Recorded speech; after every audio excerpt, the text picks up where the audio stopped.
what does workforce agility mean in this context? That would be my question for you. Workforce agility is a very fanciful word, speaking about company agility. Agility with respect to the resources and resource planning has to go hand in hand with essentially putting butts on seats and getting work done.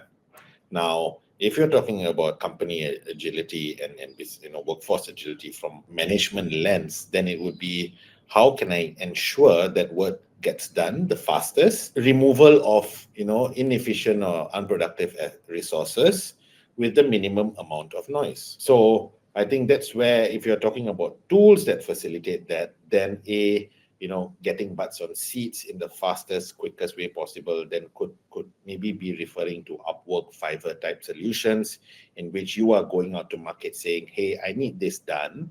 And you have a whole host of people who come in and say, I can do this, and company decides. And then once the resources are working or not working, the decision making on how to remove resources in the quickest way possible with the least amount of noise then comes with actually understanding the compliance implications, disengaging with individuals.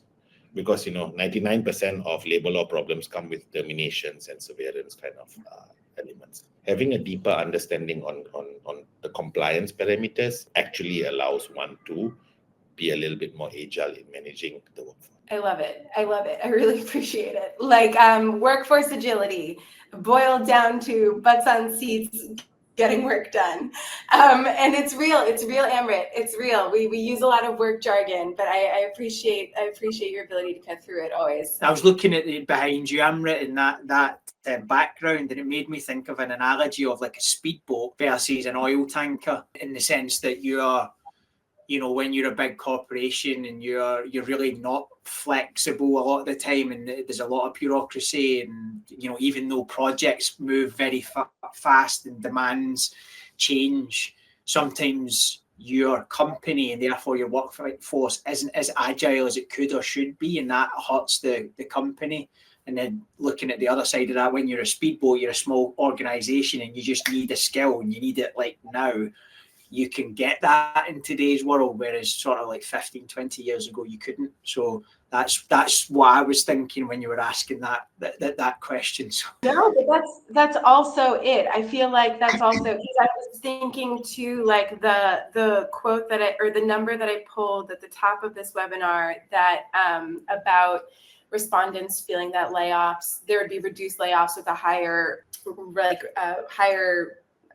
investment in freelancers, actually came from like a report saying that that most companies doing layoffs, it was like 74% of companies doing layoffs, like survey respondents said they had no plan, right? It's just like you get in, you're like, these, like the numbers are not, this math ain't mathin', right? We need to cut costs now, but there's not like a really good kind of plan for how to then restructure that workforce in a more resilient and flexible way. Right. Yeah. I think that's really like the beauty of a dynamic workforce, you guys. I think we've cracked it philosophically. Can I hit you with the same question, Tim? Not the same, but like how companies can, adapt their workforces to meet shifting demands? How can they stay agile? What is your read on this scenario? I think there's various elements in which a company can engage with to stay agile when it comes to workforce agility. Number one is to identify when it's needed or when it's possible to hire a contractor or a freelancer. Like if you need a specific skill set, like for example, Clay. I'm not sure if you guys have heard of Clay, clay.com. It's a new and upcoming lead enrichment tool, which a lot of SDRs are using at the moment. And it's a very complex tool as well. And to find someone with the skill set to be able to build out certain tables within the software is very rare. So like if you want to get work done quick and you want to reach out to prospects fast and in an agile way, you need to be able to reach out to these people who have the skill sets. And to do so, you need to jump on Fiverr, you need to jump on Upwork if you want to find those people. And you need to make sure that your team are aware that they can utilize freelancers, that they do have a budget for these kind of projects, these kind of tasks, so that they can, they don't have to spend the time maybe learning the skill set themselves. They can engage with a third party to do so, right? So that's number one. Getting your team very familiar with AI and all things AI as well, super important. There's so many ways in which it can be utilized at the moment to save time on various different types of tasks. It's becoming very prominent in the recruiting world as well, as you would know. I think AI is a super important one because it can free up so much time to